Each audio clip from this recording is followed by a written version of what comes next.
situation that Russia invaded Ukraine, but the question is not who invaded whom, the question is what will be the next morning. The next morning, the fact is that more and more people...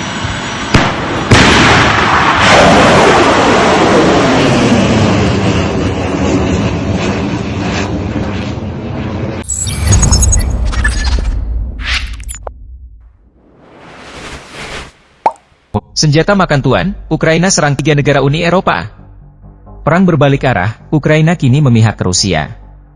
Sahabat bagi-bagi, dalam peta konflik global, tak pernah kita bayangkan bahwa Ukraina, sebuah negara yang baru saja pulih dari konflik dengan Rusia, akan berani melawan 3 raksasa Eropa sekaligus.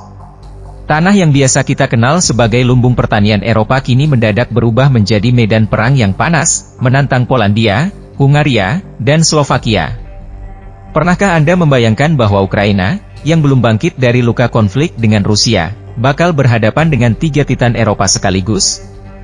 Siapa menyangka, tanah yang selama ini kita kenal sebagai lumbung pertanian Eropa, kini berubah menjadi arena pertempuran yang memanas. Dari sumber yang kredibel, kita tahu bahwa inti ketegangan ini berakar dari pembatasan impor produk pertanian Ukraina oleh ketiga negara Eropa tersebut. Tapi siapa duga, langkah yang tampak sederhana ini bisa memantik reaksi dahsyat dari Ukraina. Mereka merasa didiskriminasi dan hak dagang mereka dilanggar. Kami tak akan tinggal diam. Kami siap menghadapi Polandia, Hungaria, dan Slovakia karena kebijakan mereka yang kita anggap sewenang-wenang terhadap impor pertanian kami, tegas Taras Kachka, perwakilan dagang Ukraina, dengan semangat membara. Namun, Ukraina tak berniat bertarung seorang diri. Mereka kini mengincar dukungan dari raksasa perdagangan global, Organisasi Perdagangan Dunia, WTO, untuk membuktikan bahwa langkah ketiga negara Eropa tersebut melanggar aturan perdagangan global. Kami berharap WTO akan berpihak pada keadilan dan memastikan perdagangan global tetap adil, harap Kachka.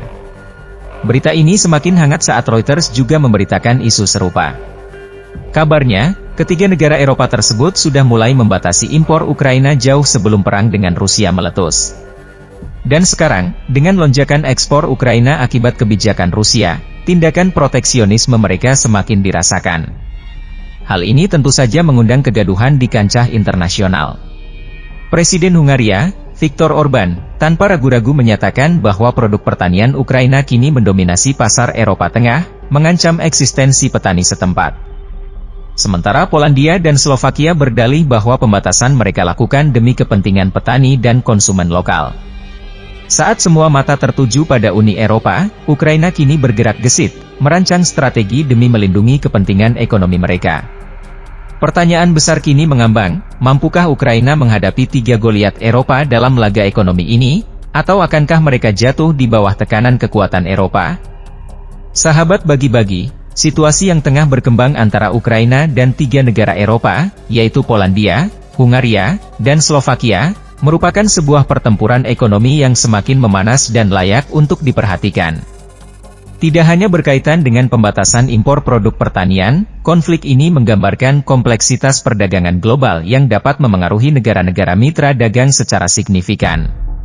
Ukraina, sebagai negara yang sangat bergantung pada ekspor, merasa terpukul oleh kebijakan proteksionis yang diterapkan oleh tetangga mereka. Langkah Ukraina untuk membawa kasus ini ke Organisasi Perdagangan Dunia, WTO, mencerminkan tekad mereka untuk menyelesaikan konflik ini melalui upaya diplomatik dan peraturan perdagangan internasional. Ini adalah tindakan yang bijaksana, mengingat situasi konflik yang baru saja dihadapi Ukraina dalam perang dengan Rusia. Komentar dan alasan dari pihak Polandia, Hungaria, dan Slovakia mencerminkan dilema antara kepentingan nasional dan komitmen mereka pada kerjasama regional dan global.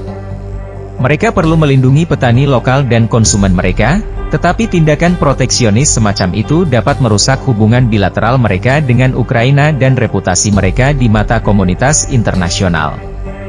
Terakhir, konflik ini menyoroti pentingnya kerjasama antar negara dalam menghadapi tantangan ekonomi. Keputusan yang diambil secara sepihak tanpa mempertimbangkan dampaknya pada negara-negara tetangga dapat memicu ketegangan dan konflik yang lebih besar. Oleh karena itu, dialog terbuka dan komunikasi yang efektif antara negara-negara adalah kunci untuk mencegah eskalasi lebih lanjut dalam situasi ini.